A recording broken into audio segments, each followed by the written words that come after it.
Can I keep using Audacity 2.4.2? You've probably heard me say on more than one occasion, if it ain't broke, don't fix it.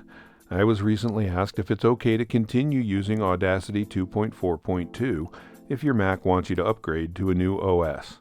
We're diving into that question in this edition of Stuart's Audacity Tips. All these version discussions are getting a little complicated, so you'll want to make sure you pass this along to your Audacity using colleagues. I'll keep doing my best to clear the murk.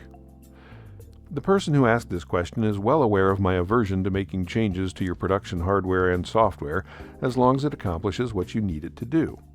He is currently running Audacity 2.4.2 on an Intel-based Mac with Mac OS 10.15, Catalina. I continue to use that same setup for my production VO work. It's stable and does what I need it to do. I also recently wrote a tip that said I had decided it was time to upgrade to Audacity 3.2.4. That was true, but for different reasons and on a different Mac, as explained in that tip. Besides my VO work, I also have to keep up with the latest stuff so I can teach, coach, and write tips about Audacity. So my secondary Mac, which is Apple Silicon M1 based, runs the latest Audacity, 3.3.2 as of now, on Mac OS 13, Ventura. So yes, it's fine to continue running Audacity 2.4.2 if you've been running it and it works for you. But the other side of the question was, what about those time to upgrade your Mac OS messages? Again, IIABDFI. You don't have to upgrade your Mac if you don't want to. But there's a caveat here too. Eventually, every version of Mac OS goes out of support, as the industry calls it. This means that Apple will stop creating patches for the OS when the new security issues are identified. If you connect your Mac to the internet, this means that as time goes by, it becomes more vulnerable to known security holes. Catalina went out of support on September 12th of 2022. So, what to do?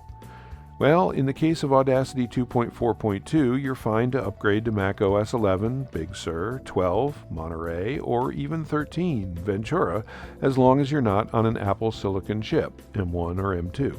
Also, if you use an Audio-Technica USB mic with Audacity 2.4.2, you want to avoid Ventura, even if you're on an Intel chip.